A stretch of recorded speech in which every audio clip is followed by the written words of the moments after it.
Hello, everybody, and welcome to this month's Future in Space Hangout. My name is Tony Darnell, and I am from DeepAstronomy.com. And I love today's topic because we're going to be talking about the thing that I'm sure almost everybody's buzzing about these days, gravitational waves. And in particular, we're going to be discussing the LISA Pathfinder mission, which has just finished its mission and has obtained some results that we're going to explain to you and talk about. And we're also going to then take a look into the future of what's going on with the study of gravitational waves. But before I get started, I have to introduce my co-host, Dr. Alberto Conti. Hi, Alberto. How you doing? Good to see you, Tony. Glad to be here. Very exciting day, I think. You're not jet setting right now. You're the jet set astrophysicist. No, I'm at home. We're missing, unfortunately, Harley, but we'll miss him. It's okay. Next time. He's usually with his cats getting in the camera. So yeah, he'll be back. He'll be back next time, I'm sure. So welcome back, Alberto. I'm glad to have you back, and we've got a really great hangout planned. I'm looking forward to talking with these guys, and I'm going to introduce my guests here in just a minute. But I want to point out something. This is a hangout on air, which means it is a social interaction. At least I like to think that it is. And so what I would like you to do is ask us questions and leave us comments. And the best way you can do that throughout the hangout is by, if you're watching this on YouTube, there should be a little chat window there.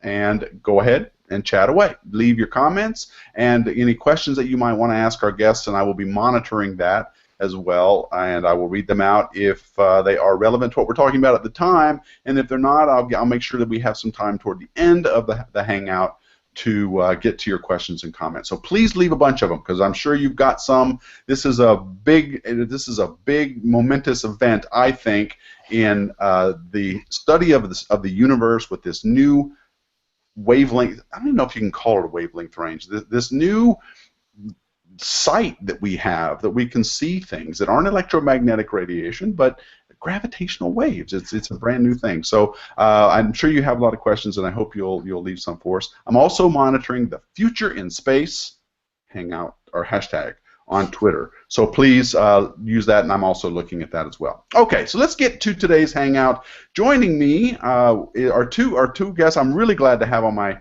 hangout is Dr. Paul McNamara. He is the LISA Pathfinder project scientist at ESA. Hi, Paul. Hi. Tell us exactly where you are. It's ESA, and you told me, and I forgot to write it down. It's the so I'm at the European Space Technology Center. Technology Center. And that's based in Noordwijk in the Netherlands.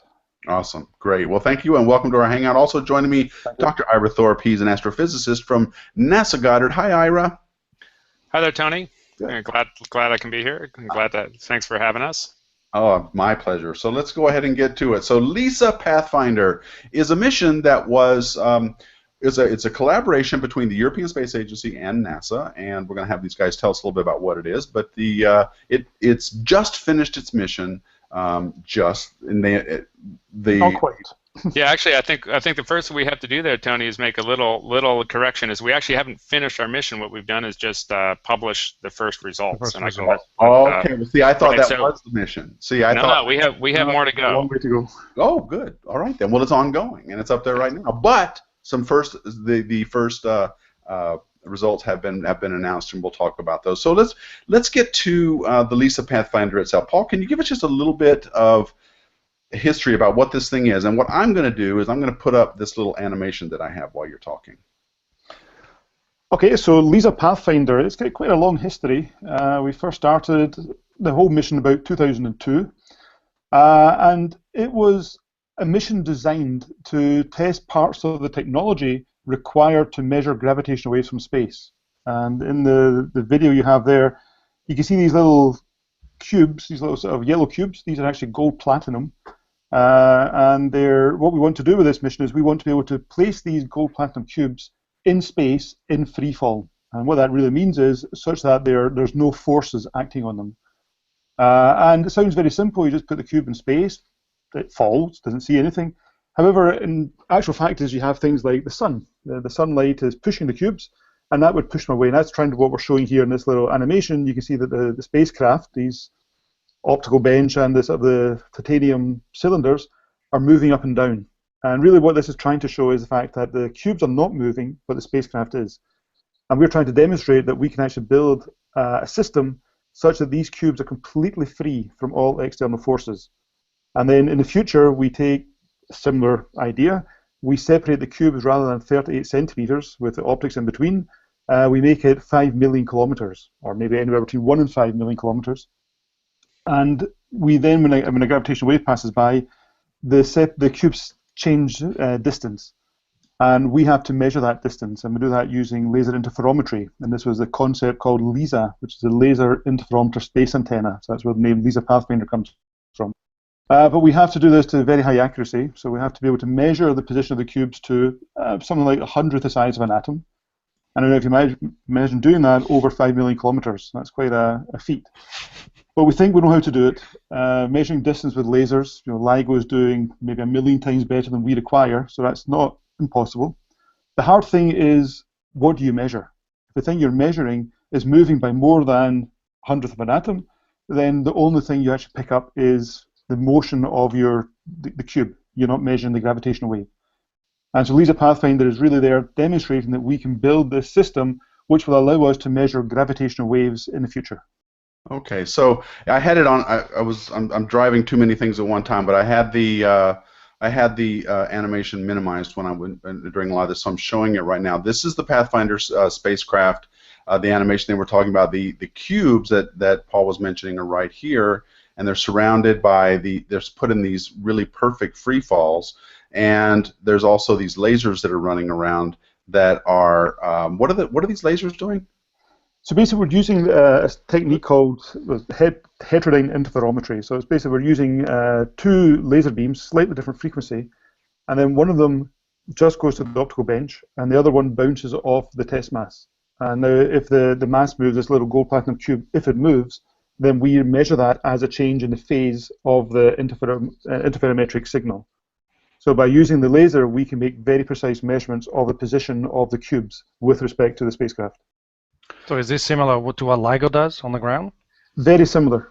It's a slightly different technique we use, but in principle it's the same thing. We're using lasers to measure very small distances. Right. All right, so that is the LISA Pathfinder spacecraft, and it's important. And for as Paul was mentioning, this is part of the technology that they're trying to test to see if they can use to find these gravitational waves in space. But I should back up just a little bit, and let's talk about what these gravitational waves are and some ways in which they might be created.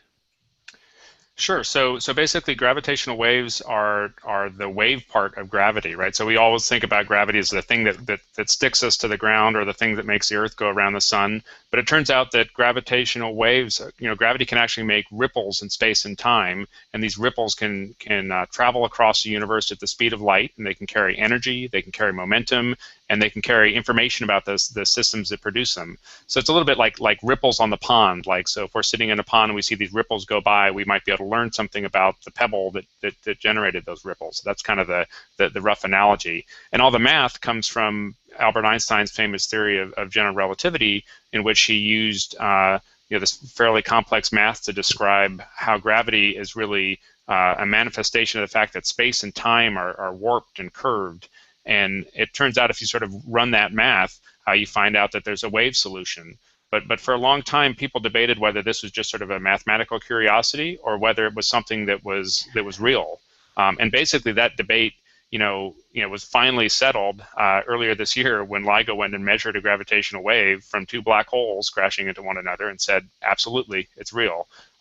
So that's really exciting, and that's what these gravitational waves are. And what we're hoping to do with them is basically, now that we know that they exist, I think most of the scientists working in it certainly believe that they exist, but now everyone's convinced. But we'd like to use these as a new tool for doing astronomy. I think you mentioned in the beginning it's a little bit like having a different waveband. Well, it's actually better than that. It's an entirely different spectrum that we can use to understand the universe. Not going to be using light of any kind, so we're going to learn different things about the universe that we can't learn with electromagnetic telescopes. That's right. That's an important distinction. I'm glad you said that, because this is not radiation we're talking about here. What we're used to seeing when we look through telescopes Right. It's not electromagnetic radiation. It's gravitational radiation. Okay, to put it even better. Thank you. So it's not but electromagnetic radiation like we would see with most telescopes that we have up in space and on the ground. They're looking at photons or radio waves or X-rays, but those are all some form of electromagnetic radiation that's very depending on its wavelength. And here, this is an entirely different kind of radiation, right? I mean, it's like. Absolutely, and actually I wanted to bring up one other point. So Paul just described how we have to develop this precision technology, both for missions like LISA and then LISA Pathfinder, the technology demonstrator, or for the ground-based instruments like LIGO. We need this very precise technology to measure these waves. And sometimes people say, well, that's because gravitational waves are weak. Well, it's not really that. It's really that you need to put a lot of energy into space and time in order to make it deform at any kind of level. And just to illustrate how powerful these things are, these LIGO results, it's sort of fun if you go look up some of the papers. One of the things they can do is they can measure how massive the original black holes were and how massive the black hole that merged together was. Right? So basically you have black hole 1 plus black hole 2, you'd think that the masses should add up to black hole 3.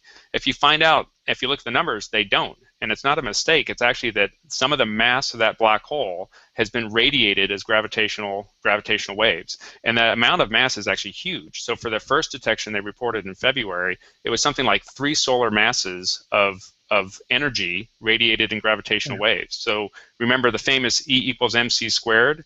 So you take 3 times the mass of the sun, you take the speed of the light squared, and that's the amount of energy that you radiated in less than a second for these LIGO events. But isn't it also true that another thing that makes gravitational waves different from electromagnetic ones is that while you're saying they're not really weak, and I of course I'm not going to dispute that at all, but I'm just saying that one property of these gravitational waves as they propagate through space-time is that they just go right through things, don't they? I mean, when they're emitted by whatever it is, black hole mergers or neutron stars, whatever it happens to be, they make a beeline for us, right? I mean, they don't get like with say infrared radiation or even ultraviolet or something in a galaxy might getting blocked by gas and dust that might be in the way. That does not happen, does it, with gravitational waves? Ira? Sure. I was going to give Paul a chance to jump in, but I'm going to get back to Paul. Don't worry. I think you guys would get tired of you need to switch the accents back and forth. But anyways, you're absolutely right. So basically, gravitational waves don't couple very well to matter, right? And so that's kind of a blessing and a curse if you want to do gravitational wave astronomy. It's a blessing because that means that they don't get absorbed or reflected or otherwise transformed, as they propagate from their source to your detector, right? So they can, as you say, pass right through galaxies and galaxy clusters and all kinds of things that are basic, and they're basically unimpeded, which means you can see deep down where you might not be able to see with electromagnetic waves. The curse or the downside of that equation is that they pass through that whole galaxy, they're going to pass through your detector too, right? So you have to set up your detector in such a way that you can actually pick up these very subtle effects and still measure the gravitational waves. Oh, Ira, you make my job so easy. And so speaking of detectors, we had just one other part in there. Another big advantage of gravitational waves. But I had a beautiful segue plan, but go ahead. Well, one of the things, the way our detectors work is when a gravitational wave passes, it stretches and squeezes space. So we actually measure the amplitude of a gravitational wave, whereas with an electromagnetic telescope, you measure the intensity. And you probably know that, to cut a long story short, what it means is intensity falls off as a distance squared. Right. If you go a factor of 2 further away, the signal drops a factor of 4. Factor of 3 further away drops a factor of 9. Whereas with gravitational waves, because you measure the amplitude, it drops off by the distance. So you go a factor of 2 away, it drops off a factor of 2. A factor of 3 by a factor of 3. And that's one way, that's why we can see really right out to the very early stars and galaxies of the universe, because the signal is not dropping as rapidly as it would be if we're using an electromagnetic intensity detector. Well, it's too bad Harley's not here because he could get out his rubber duck, because the last time we talked about gravity... Rubber cubes, if you want. Oh, you have one! Oh, look at that. Yeah, and I've got this one, too. Oh, so. What is gravity waves? Okay, all right. Heavy ones, if you want. You all have these... Now, you guys have to hold it very still, both of you. Right. Okay, well, let me get... By how many thousand kilometers? So the ripples on the pond of the analogy that we tend to use, the problem with that analogy, of course, is that they do fall off if it's water, over distance. Do things like I mean, I just said they go straight through to get to us. So really, I just want to emphasize, so something really massive that might be in the way, say a galaxy cluster or I don't know what some supermassive black hole, is not going to dampen these waves on the way to us, right? So there is an effect of gravitational lensing of gravitational waves, right? So people may have heard and talk about a cool effect, right?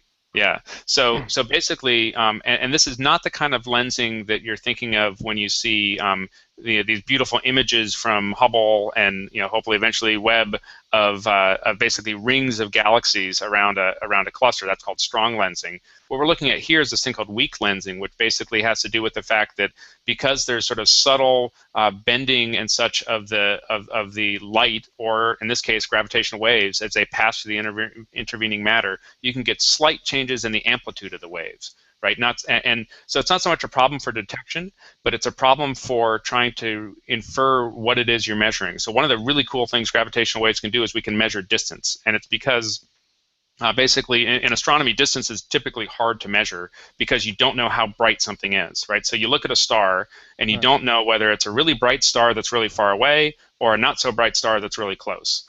With a gravitational wave merger, particularly if it's coming from two black holes, general relativity tells you how bright they were at the source, and, without having to do any kind of fitting. And so we can use these as something like a standard candle to measure the distance to very distant objects, right? So this would be a new way to do cosmology. You've heard of the Hubble constant, I did not right? know that. So you could do this. So people call them standard sirens because we have this analogy that gravitational waves is like sound rather than like light. Right. So it turns out that for a mission like LISA, the limitation of this standard siren technique is not how well we can measure the measure distance to the wave. It's actually from this gravitational lensing of the gravitational waves by the intervening matter. But it's only effective a few percent.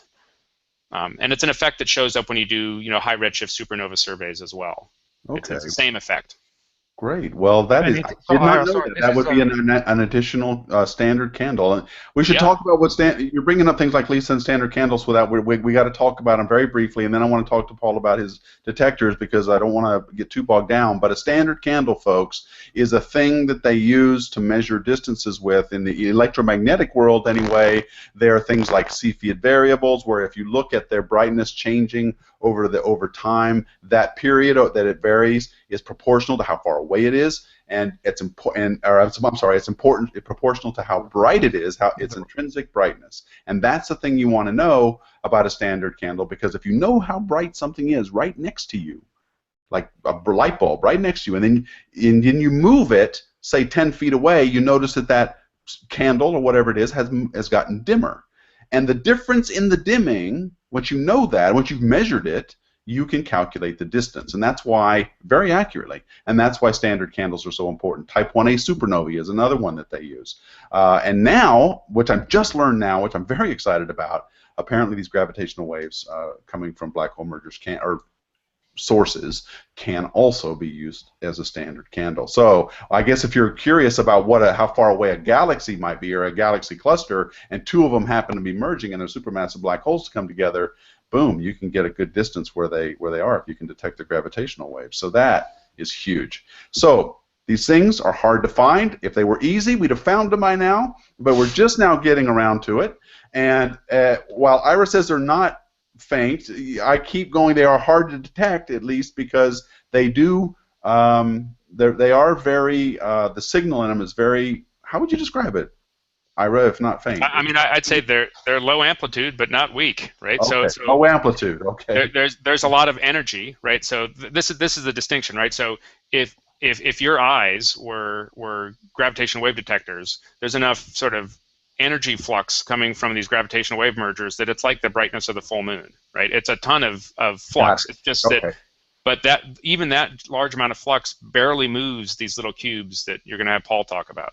Okay, so yes, finding these things is difficult. The ground-based observatories have one way of doing it, which we'll mention briefly in a bit, but the one that the ESA has been and NASA have been testing out with LISA Pathfinder is these ideas of space-based detectors, and the challenges there are non-trivial, right, Paul? Yeah, well, you said that it's different from the ground-based. In principle, it's the same. So what we have to do in space is, we've got our little cube here. We have to put our little cube completely free of all forces, anything which could push it away from its free fall. And with something like LIGO, we have the exact same problem, except we can't have something floating on Earth because of gravity. Right. So with LIGO, the mirrors are hung as a pendulum system. And so the thing at the bottom, we call it a test mass, a cube. For LIGO, it's a mirror. But the whole point of the suspension system in LIGO is such that the mirror is free of all forces, particularly the ground vibrations. For us, as I said earlier, you could imagine taking this little cube and just leaving it in space, and then it would be completely free. But actually, in the other video you had, if you go just towards the end of it, you would see that the sunlight hits the top of the solar array of our spacecraft. And with the sunlight pushing on the spacecraft, you may have heard of solar sails, these kind of devices. If you run to the end of that video, I think it comes to it. Just about there, you can see that we have these little thrusters which are firing, and the goal of the thrusters is to effectively fight back against the sun. So the sunlight is pushing the top of the spacecraft. The spacecraft gets pushed towards a cube. We measure the distance between the cube and the spacecraft, and we fire the thrusters to push back. So scientifically, the role of the LISA Pathfinder spacecraft is to shield the cubes, to shield these little gold platinum cubes from the outside world. Of course, functionally, it's also got to do with power and communications, all these things, but really it is a shield.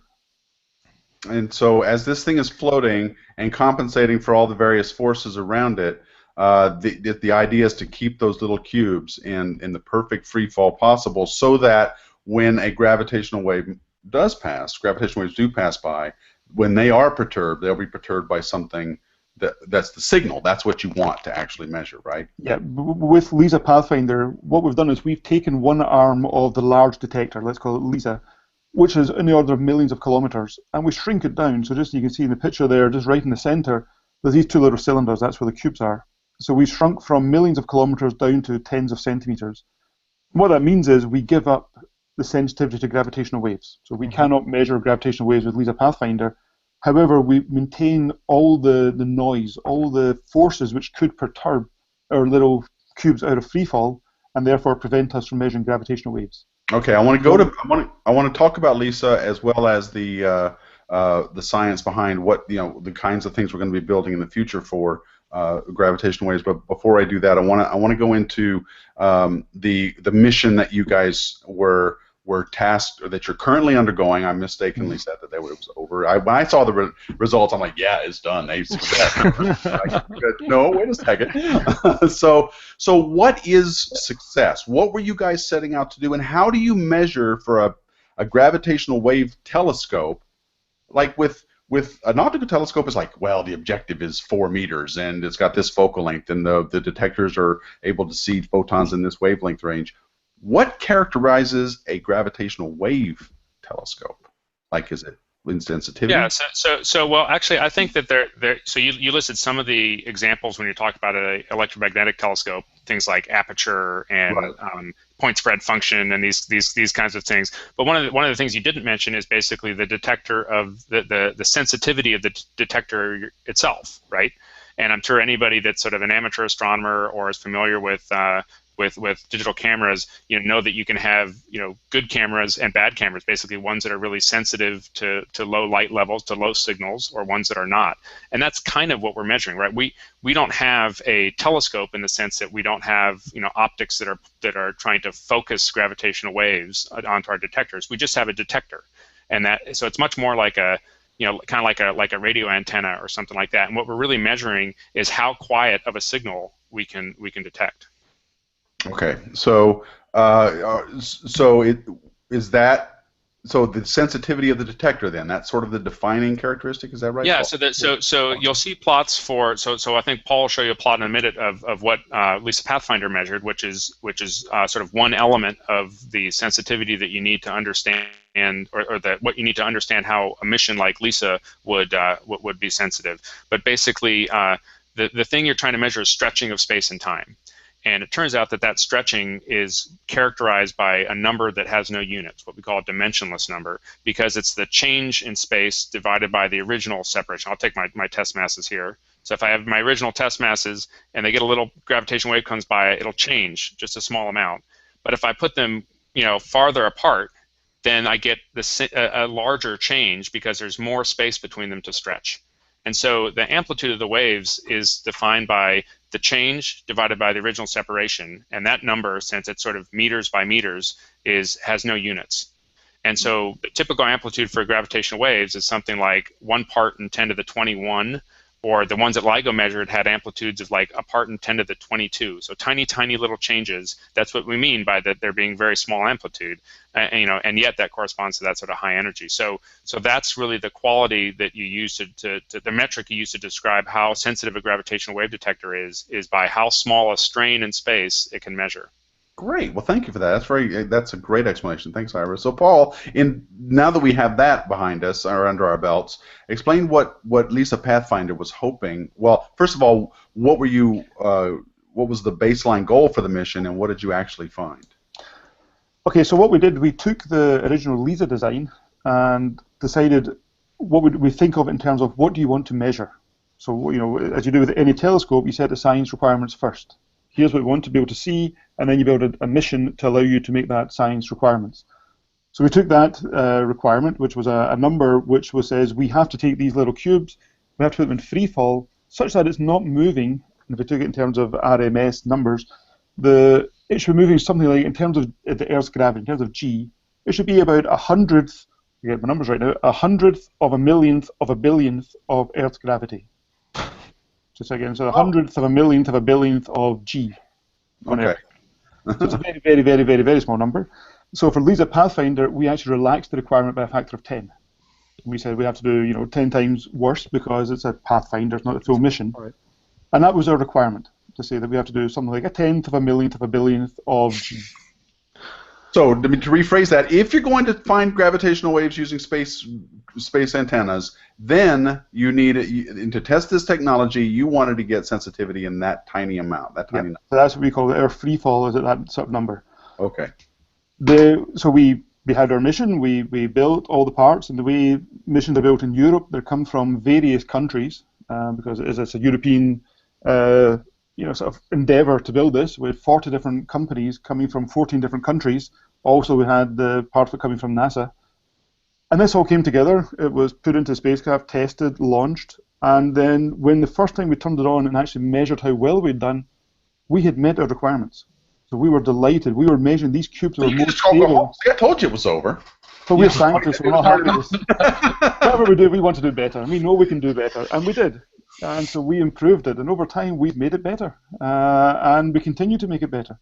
Really? So do you have rough ideas, like factor of 3? Well, we should bring up the plot. You're right, we should. Thank you, Ira. Let me just do that right now. Here is, where did I put it? Is it this one? Yeah, this is the. This is a plot. This will get funny units on this plot. So this is a plot of. Is this the one? Yeah. If you want to do gravitational waves, you have to have funny units. Yeah, this is something called linear spectral density. So it's basically. So I saw this plot. Energy. I don't understand it. So, yeah, there's also the still version of the plot if you'd like. Yeah. I'll do it. All right. Let me pull that one up instead. I have it. Oh, you have it? Okay. Thank you, Albert. Can you see it? There we go. All right. There it is. So I'll let Paul take a crack at explaining linear spectral density. No. No. It's just a way of measuring. You're measuring the energy over a given bandwidth. So it's basically how much noise is there in this region. All right. So what we're looking at this plot here is at the top. There's a kind of a grayed out region which says what original requirements for LISA Pathfinder. That's this area. Yeah, well, I can't point now. Yeah, it's this kind of grey area in the middle, where the mouse pointer is now. Yeah, thank you, Alberto. And you see this goes down to a number of 3 times 10 to the minus 14. And that's, if you go into the root mean square, that's down at the sort of, 10th of a millionth of a billionth of G, of Earth's gravity. And when we turn it on, we'd beaten that. The stripy region in here, that's the requirement for LISA. Now you see that it goes lower, so it's a factor of 10 times harder, but also goes to lower frequency. And again, this was to do with the fact that we were a test mission, we're not the full mission, and so we relaxed the frequency. But what this really means is we have to measure signals over a shorter time. And the real reason for doing that is because you have to test any space mission on the ground, and it takes a long time to be testing things which are changing over 10,000 seconds, many hours. So these were just functional changes. However, when we built the hardware, we built it to meet the full LISA requirements, not LISA Pathfinder.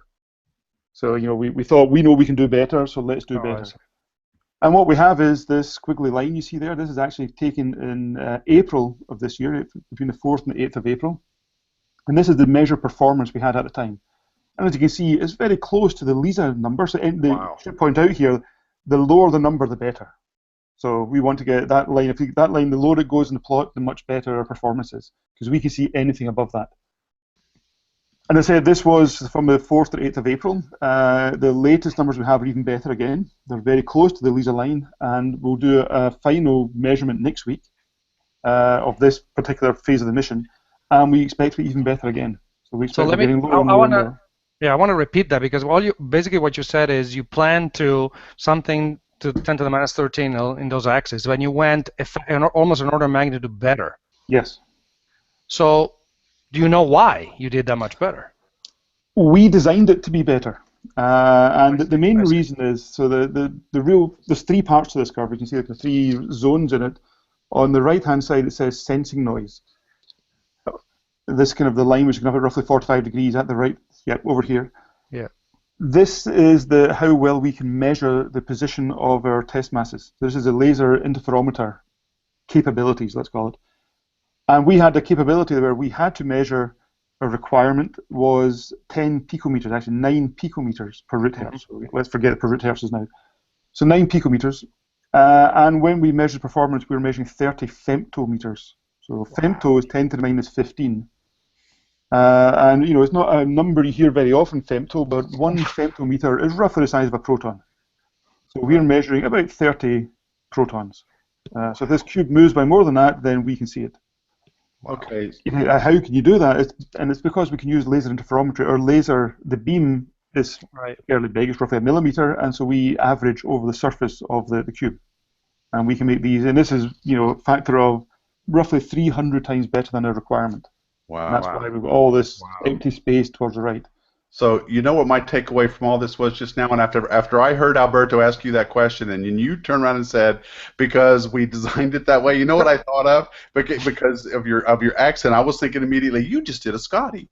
You did a Scotty to Captain Kirk, didn't you? You told Captain Kirk you couldn't do it in a certain amount of time. No, you could do it. That's what you did, isn't it, Paul? I get that. Okay.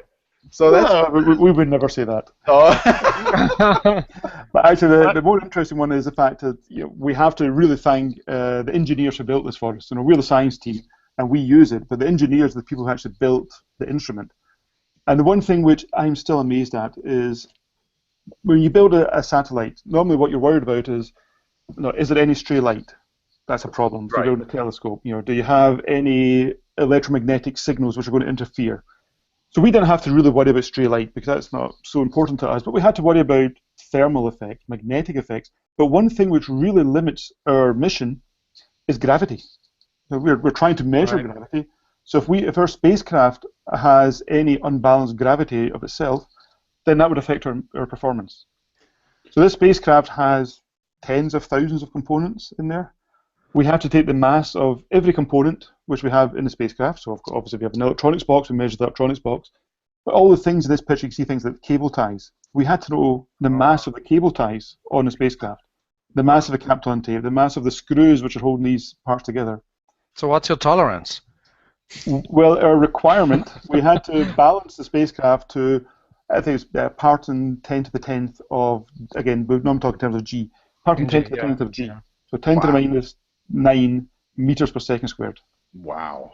So just when we measured it, now we're around about 10 to the minus 12 of G. So 10 to the minus 13 of G, 10 to the minus 12 meters per second squared. So you were confident. You were confident that that you removed that variable, so to speak, from your uncertainty. It was a very worrying part because it's the one thing you can't test on the ground. So you can test many things, but to try to measure such a precise gravity, you can't do it in the gravitational field of the Earth. You just can't do that. Well, I remember when the LIGO guys model, which was all put together and it was just balanced to perfection, and that allowed us to really, and that's the reason why we had a large, the factor of 10 relaxation compared to LISA. It was because of this gravitational balancing. And the fact that we can remove that gravitational balancing, then we can meet the LISA requirements. Well, if you're worried there's about... actually one more effect that's probably worth pointing out is that in some cases, space actually makes things a little easier, right? Generally, we think of space flight as making things more difficult, but for us, and this is actually one of the reasons why you need to go to space to do a mission like LISA, is you want to get away from the disturbances around the ground, and so those aren't just vibrational disturbances, but there's thermal disturbances, temperature disturbances, and such. And by putting this spacecraft where it is, out at the Earth-Sun L1 Lagrange point, basically it's in a very, very quiet space. And so one side of the spacecraft is seeing the sun all the time, the other side is seeing deep space all the time, and it just stays incredibly thermally stable. And you can almost never produce such a stable environment on a laboratory on Earth. And so that's another part of the reason why we think that the instrument is performing so well, because we basically have this beautiful environment in which it can perform. Right. And actually, it might be worth for you guys to explain what L1 is and why it's so important for the mission as well. I think we've talked about those points a lot, but I'm glad you looked at that. So it's basically just I think of it as a balance point between where the gravity of the sun dominates and where the gravity of the Earth dominates. And there's actually 5 of these points, and they're numbered 1 through 5, and 1 happens to be the one that's sort of towards the sun. So this is a case where it's useful to be in the U.S. and still use the old imperial units, because it's 1 million miles away from Earth, or 1.5 million kilometers. Right. So here it is. This is the L1 point. You can see where.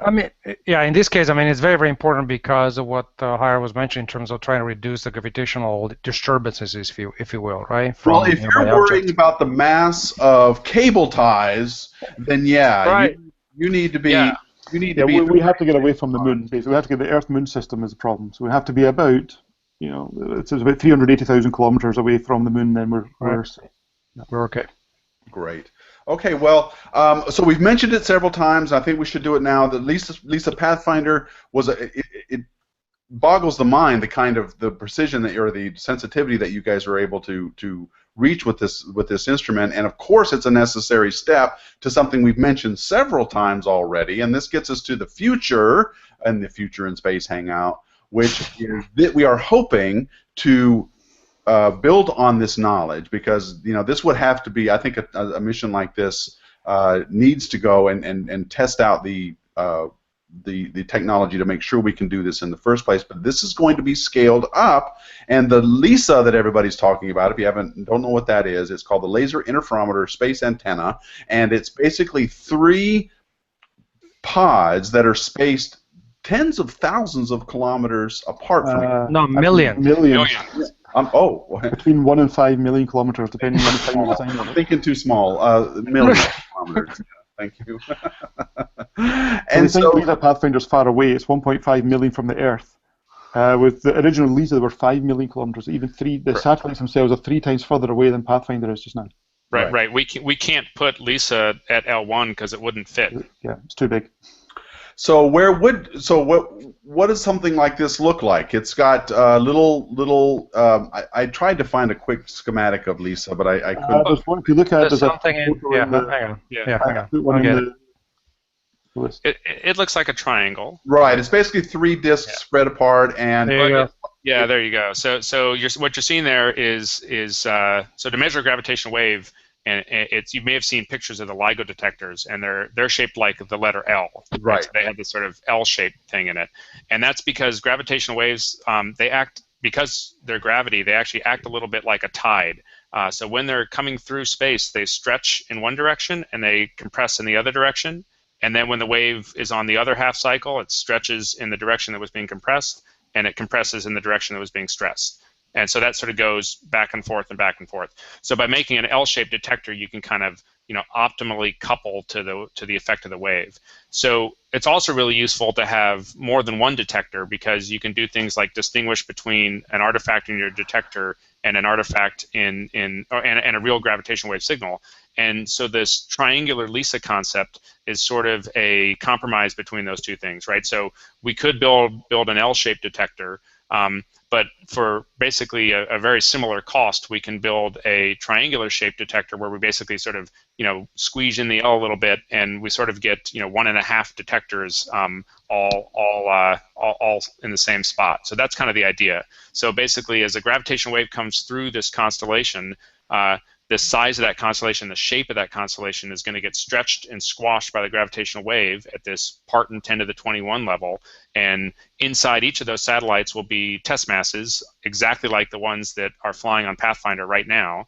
And running between them will be these laser beams that basically measure the distance from one test mass to the distance of another test mass. We send all that data down to the ground and basically reconstruct the shape of the triangle as a function of time, and then we look at that shape for gravitational waves coming by. Okay, and so the LIGO, as you've already pointed out, is in sort of an L-shaped, and I'm going to probably get in trouble again in this Hangout by saying something that is probably not quite true, but I expect you guys will correct me. But in the same way, see, I'm trying to draw analogies here to things that we already understand, like optical telescopes. In the same way that a ground-based gravitational wave observatory is, or in the same way that an optical observatory is limited somewhat by the atmosphere, but there's some things that get in the way, and certain wavelengths you can't see very well from the ground. The LIGO Gravitational Wave Observatory is limited in what it can see, and just jump in if I'm saying wrong things, based on the ground-based noise of things like people dropping hammers. They actually use that as an example in the. Especially if you drop the hammer on the instrument, then it's. Well, yeah, that's also bad for optical telescopes too. Yeah, I agree. No, it's true. It's the motion of the ground. So the ground is shaking continuously. Right. And using this pendulum system they have in LIGO, they can essentially attenuate the vibration of the ground. And so by building a very special and very wonderful seismic isolation system, they can essentially make their mirrors to be completely free of ground noise from about a few tens of hertz upwards. But once you get to low frequencies, so things which are oscillating on so let's say once per second, there's really nothing you can do on the ground to stop the system from shaking. Okay, good. And you have things like ocean waves hitting the shore, and that's a big effect.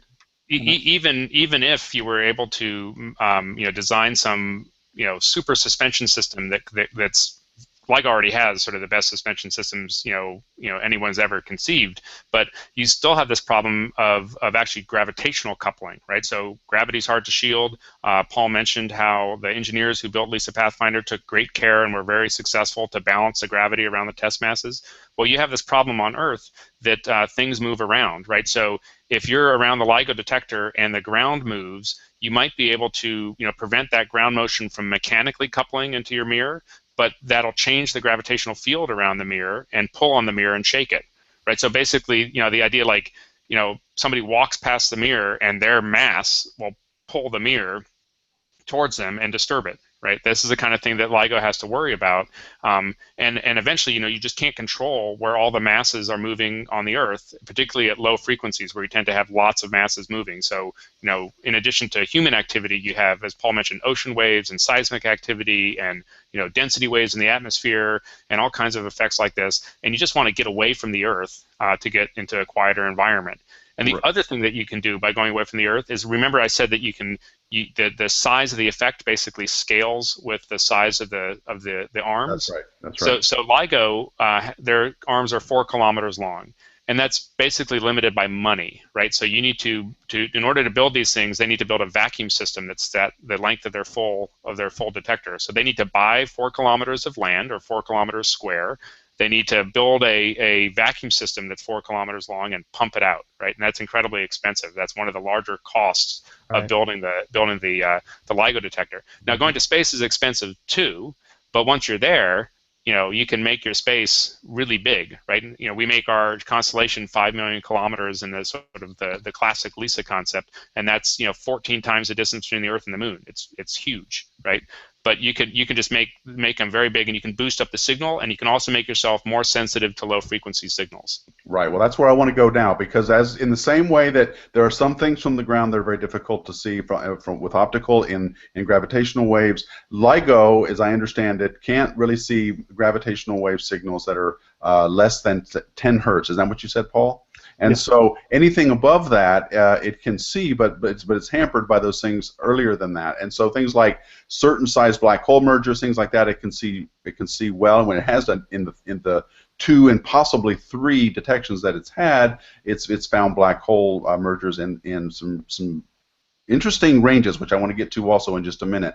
But where would a space based version of this be able to see? What different kinds of things can you see in space that you couldn't see on the ground? And so the signals we got from the LIGO detectors were, amazingly, it's things we didn't expect, and that's why this field is so exciting, because we're seeing new things.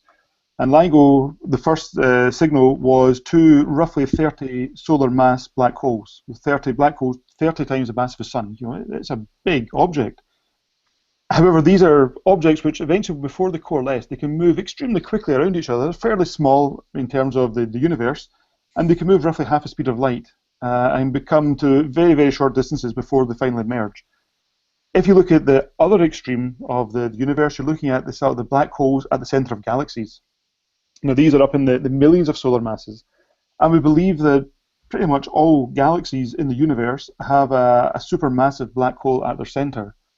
And there's some wonderful images from Hubble showing that galaxies merge. So you get these interacting, stars all over the place. Absolutely fantastic photos. But we believe that the black holes in the center will eventually gravitationally attract. They'll go into orbit, and they'll eventually merge and form an even bigger object. So with LIGO, we had, as Ira said at the start, it was about 3 solar masses of energy, E equals mc squared, where m is 3 times the mass of the sun, being emitted through gravitational waves. For the things which LISA will be looking for, it's millions of solar masses. So we're talking about hundreds of thousands to millions of solar masses converted to gravitational radiation, which is then emitted throughout the universe. So it's a phenomenal amount of energy. One of these objects is brighter than the entire electromagnetic universe put together. So take all the stars, all the galaxies, this one event, even the one LIGO event, was brighter than the universe. Yeah. That's right. For LISA, we're talking it's hundreds of thousands to millions of times even brighter than that. Well, actually, so there's an interesting thing with general relativity in that it's all sort of scale free, right? So if I tell you what happens if I have 2 1 solar mass black holes merge into one another, you also know the answer for if there are 2 10 solar mass or million solar mass black holes, and everything that scales is just the time. So Paul's right, the amount of energy that's released by one of these supermassive black hole mergers is much, much larger, sort of by the scaling by the factor of the mass, than what the things LIGO are seeing, but it also occurs over a little bit longer time, right? And so whereas these LIGO events, the 2 events, the last one that they just reported earlier this week, they was in their detector band for about a second, and the one before that was in their detector band for something like 30 milliseconds. Now that was enough for them to measure all these quantities of the black hole and learn a lot about them. For something like LISA, basically everything happens more slowly because you're looking at lower frequencies. So these supermassive black holes, and more slowly is still relative, right? These supermassive black holes are going to be merging in the LISA band for maybe a year or at least months where we'd be able to see them. And so you're able to track them, and you're able to do interesting things because you see them. Basically, the more of the signal you see, the better you can measure the signal. And so you could start doing very interesting things with what we call multi-messenger astronomy, where you try to observe something with both gravitational waves and electromagnetic waves. So for LIGO, they basically have to detect the signal, and very quickly the astronomers have to point their telescopes at the right point in the sky, and it's a really challenging thing to do. I'm very hopeful that they'll be able to do it as they learn with more and more events, but it's a real challenge. With something like LISA, you have this cool opportunity, at least for these events like the supermassive black holes, to see ahead of time when the event's going to happen, right? So you basically see these black holes starting to merge, and you start to say, okay, next November, there's going to be a merger in this part of the sky. And then you watch it for a little bit longer, and you say, it's actually on November 9th, and it's going to be in this tiny part of the sky. And you keep going and going and going and building up until eventually the detection happens. And by that point, great telescopes, maybe if we can get LISA up there fast enough, something like James Webb could go point at it and watch what happens when 2 million solar mass black holes crash into one another. We don't know. We don't know if there's any light produced by something like that at all, but there might be, and it'd be really interesting to learn. And we got a new way to find out. So, okay, we're running out of time, and I want to get to a couple things before I get to the questions. This is what you get, folks. If you look at this, what I've got up here, this is a little schematic that the LIGO folks have put together that show that where the kinds of black holes that we have been seeing with X-rays telescopes like Chandra and others, you get these black holes that are stellar size. They're in the 1 to 5 to 10 to 15 solar mass range. But look at what you get here when you look at them and when you have the gravitational wave universe opened up to you. This is what LIGO has seen. This was the first event that it saw. Was it discovered that, wait a minute, there are black holes in the 20 to 30, 40 solar mass range creating things in the 60 solar mass range. Nobody knew that was there before. They didn't even know black holes of that size were around. Here's the one that just happened, that was just announced this week, just yesterday. These are in the 20 solar mass range, and so this is a whole different population of black holes. And what Ira was just saying is that now we have a way of looking at another regime entirely. These supermassive black holes that are millions to billions of solar masses large. So this is what you get with gravitational wave astronomy. And so I don't know. I just got to say this. In the time that I've been alive, I have seen two areas of astronomy just get invented that weren't there before. The first one was the science of exoplanets. When I was a kid, we didn't know anything about exoplanets. We didn't know about planets around other stars, and now it's a burgeoning field full of astronomers looking at not just planets around other stars. There's more planets now in the sky than we have stars, and we didn't know that just 10, 20 years ago. Thanks to Kepler and the work of a lot of other people, we have a new science of exoplanet study. I was going to say astrobiology was brand new, but that actually kind of existed right when I was a kid. I mean, Carl Sagan kind of started that, so I was a little bit too young then. But the other one is this, gravitational wave astronomy. This is an entirely, and it's not overstating it to say that it's an entirely new window on the universe and something that's going to teach us things we don't even know to ask about right now. And so the golden age of astronomy, yes, we definitely live in that, but we've also, and I hope you've heard it here first, folks, we are now in the era of gravitational wave astronomy because we've detected 2 events, and that is only the beginning from ground-based observatories. I was talking to the LIGO people, and they told me that they were operating, when they did those 2, maybe, and there's a third event that's a candidate, they haven't confirmed it yet, they were operating at 40 to 45% sensitivity. They haven't even reached the limit to what they can do. Now, their run ended in January, and they are tweaking things right now, and they're going to get it back up, and so chances are very promising, or things are very promising, that they're going to be seeing more of these events. And so as these 2 guys were saying today, we need to get up into space to be able to do better, to be able to see an entirely different regime that we just can't do from the ground. And LISA Pathfinder just released with what they found out says, yes, we can do this. We got that. We know how, and Paul in his Scotty talking to Kirk ways that we can do this, and not only that, we can do it way better than we ever thought. So this is really exciting times, and I want to get to some of your questions here. So I'm just going to look. Do you guys have any closing comments that you want to say while I'm looking around? I don't want to just leave some dead air here while I'm looking through the chat window. So you summed up very well. You said that the thing we saw, we've opened this whole new window in the universe, and the first thing we saw is something we didn't expect. And we have lots of theories of when we launched LISA. The one difference between LISA and the ground base is LISA will be signal dominated. We'll have millions of signals out there we'll be measuring at the same time. Again, the thing that gets us all very excited is the things we don't know about. And so I fully expect every time we open a new window in the universe, we see things which are not in the textbooks. And the same thing has happened with LIGO, and the same thing will happen with LISA. So Andrew Planet is asking a question on Twitter. Thank you, Andrew, for using the Future in Space hashtag. He's asking how much energy. He also says video didn't come out on the main screen. I know that because I forgot. It came out later. It's okay. I hope I fix that later. How much energy do you need to create a detectable gravitational wave, and can gravitational waves be harnessed? Well, let's see. So yeah. Oh, go ahead, Paul.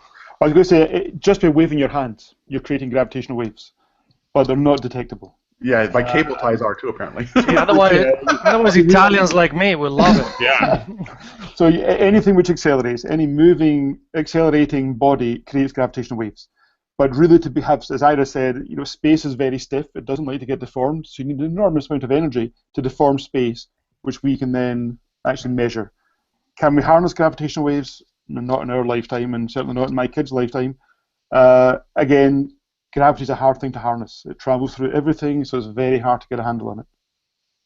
Okay, so yeah, we got a lot of, wow, there was some serious moderating going on there too. Thank you guys for your help on that. Jillian Gabrielle is on the Twitter or on the chat feed is going, I haven't heard of LISA. What exactly is it? I'd like to know. So I hope we've answered that question. We did mention it a lot before we actually defined it, but it is a future possibility for an antenna. It's called the Laser Interferometer space antenna. We hope to put in space that has those three disks that are millions of kilometers apart, not tens of thousands like I initially said. So that's going to, and it'll open up a new regime for looking at gravitational waves for supermassive black holes and others.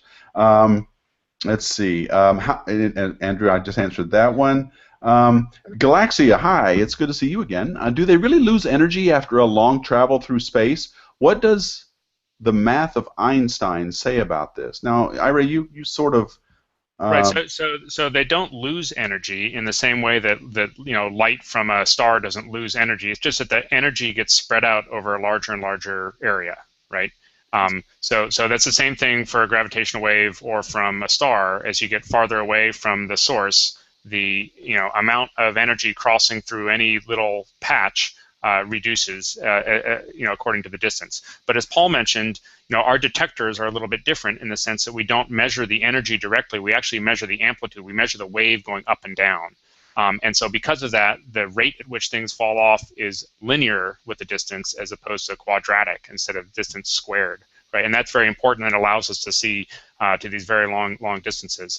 In principle, you could build an electromagnetic detector like that as well, but it's just in practice very difficult to do, and nobody does it. Okay, and so Mike Blank and George Caldwell, you're kind of asking this a similar question, so I'm going to read yours, George. Can gravitational waves give an effect of gravitational lensing when seen visually? Yeah, so there's a good question. Do gravitational waves make pictures? And basically, the answer is not with a single detector, right? So the way pictures are made are usually you add up lots of little pixels, and roughly speaking, what we're trying to do here is basically a single pixel detector. We get a little bit of information because we get to move that pixel around in the sky and see how the frequency and amplitude of those waves move, and so we can actually do things like figure out roughly where on the sky the gravitational wave came from and other information like that. But as far as directly generating an image like one would with an electromagnetic telescope, that's not something that this first generation of gravitational wave detectors will do. Perhaps in the future you could deploy a large array, I mean far future, a large array of gravitational wave detectors where you can make multiple images, multiple measurements, and you can then sort of synthesize an image like they do with long baseline radio interferometry. Okay. I think maybe the best way to describe it is that a gravitational wave is like a microphone. And so if you have a microphone, you get a signal, but you don't get a picture from it. And it's And again, it actually has a benefit to it in the sense that we don't need to know where to point our detector because we basically get sound or gravitational waves from everywhere, right? So that means it's good because if you want to find rare events, you don't have to know where to point. It's bad because when you hear something, you have to work a little harder to figure out where it came from. Okay, George has another good question that I'd like to know the answer to, too. We didn't get a chance to really talk about this too much, but he's asking, were gravitational waves highly prevalent in the early universe? Is there something, that's a great question, is there something that LISA or another space-based spacecraft can tell us about gravitational waves in the early universe?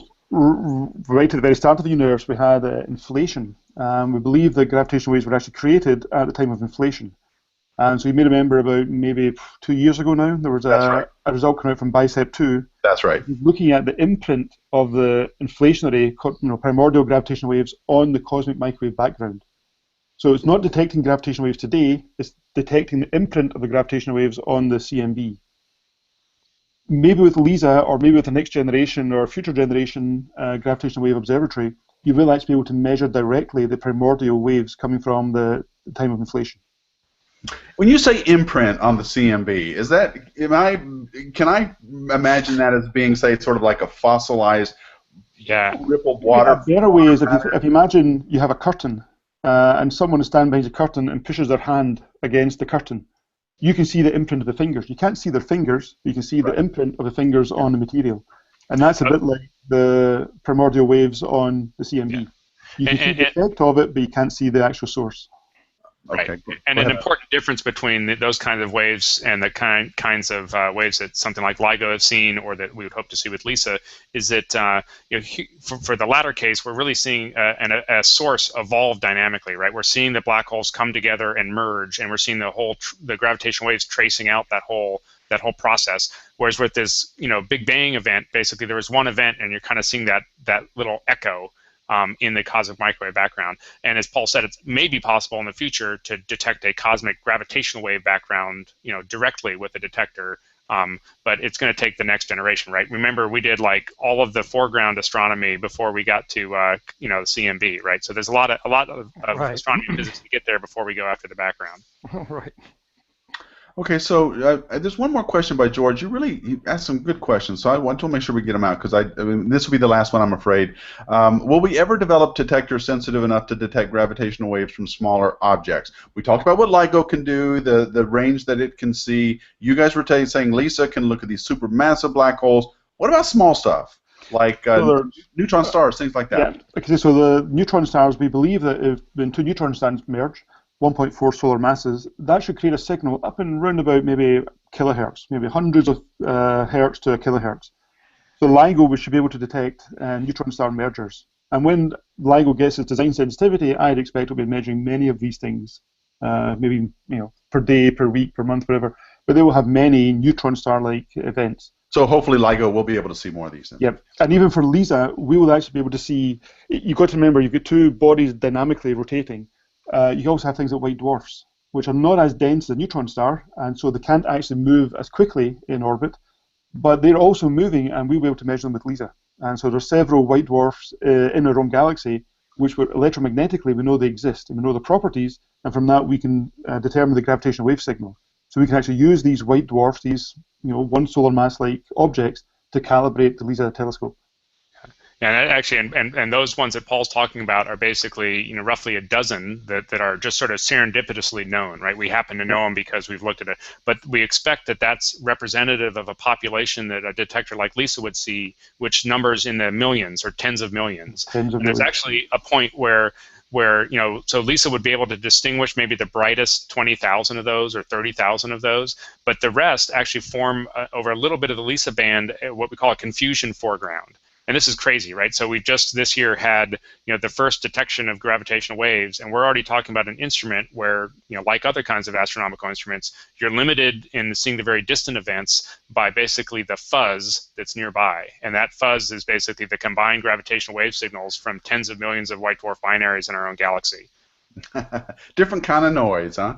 Okay, well, there's one more Twitter question I'm going to get to. I'm sorry I'm going a little bit over, and I know you guys have to go, but this was kind of hidden. It wasn't using the future in space. This is from hashtag. This is from Richard Sam. He's asking, will LSP try to observe momentum transfer from microhertz solar oscillations as Virgo detected? I don't understand that tweet. Do you guys understand? Okay, I'm going to guess that LSP was a typo. Stuff. I don't know what LSP is. Well, I don't either, but I'm going to guess it was a typo for LPF. Okay, good. Thank you. Or maybe a different way to do the acronym. If not, I'm answering a totally different question. And I think the Virgo that's out there is basically basically a solar experiment. And they can measure certain aspects of the sun. So it is true that one of the things we have to fight is solar radiation pressure on the satellite. So we have to compensate for that. And while it doesn't sort of directly affect the main science measurement that Paul talked about in the plot, it is something that kind of comes out in the engineering data. And we've been very busy on the science team, sort of analyzing the main science measurement. But now that we've published that first result, we're sort of going back and skimming through and looking to see what other interesting things we can learn with this totally new kind of instrument in space, and maybe understanding something about the sun through the way it transfers momentum to the spacecraft, might be something we can do. There's another project we're looking at to actually look for meteorite impacts. So if you have a tiny little meteorite, hit the spacecraft, it actually moves it enough that with these precise accelerometers we can detect it. So we're going to see this might be a totally different way of looking for micrometeorites and understanding about dust in the inner solar system, right? So now that these engineers that are working at ESA and in the European member states and NASA as well have been so successful building this thing, we want to squeeze every last drop of science, gravitational waves and otherwise, that we can out of it. I know that's one of my favorite things about space missions, and they've always managed to get really creative and innovative with whatever the missions are they're doing, and get more out of it than they get as much out as they possibly can. An example is Kepler with what they did with K2, and using the solar pressure to keep it pointed proper in a way that they can still find exoplanets and do its mission. Amazing stuff. And so I'm going to have to stop it there, guys. I know I've gone over, but I don't want to be imposing on my guest time too much, so I'm going to have to cut it there. You guys are we live in privileged times. I just am overwhelmed by the kinds of things we're able to learn and know. Everything from the Higgs boson to exoplanets and now gravitational waves. We are in it, folks. We are learning more about our universe now than I just can't imagine any other time in our history. It really is the golden age, and we are privileged to be a part of it. I am in awe. Thank you both. I want to thank Paul McNamara and Ira Thorpe, both of you, for taking time out to talk to us about the LISA Pathfinder mission. Thank you. Will you come back and talk some more about this stuff? Because I'm still not done. I still want to learn some more stuff. Absolutely. Anytime. Oh, good. And I want to invite you to, if there's anything, any news that comes out on the LISA missions or anything coming out on future space-based projects that might be helping us with this, I hope you guys will come and help us talk about it a little bit there as well.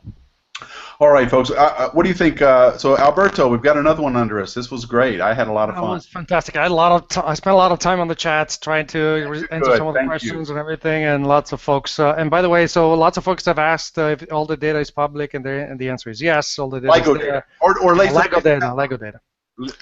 What about Pathfinder data? Is that it's going to be public over summer. It'll be public. It will be public soon. Yes. So, okay, Pathfinder lots of people available. LIGO data is available now. It's correct. Good. Okay. Good question. All right, guys. Well, that's it for this time. I want to thank you all so much for watching. I hope you'll be back with us on the future on our Footsteps to Mars Hangout on July 1st, I believe it is, the first Friday of the month. And then after that, we'll be back to the Future in Space Hangout in mid-July, where I don't know what we'll talk about because Harley's not here. So we'll find out later. Ira Thorpe, Paul McNamara, thank you both very much. On behalf of my guests and Alberto Conti, thank you all so much for watching. And as always, keep looking up.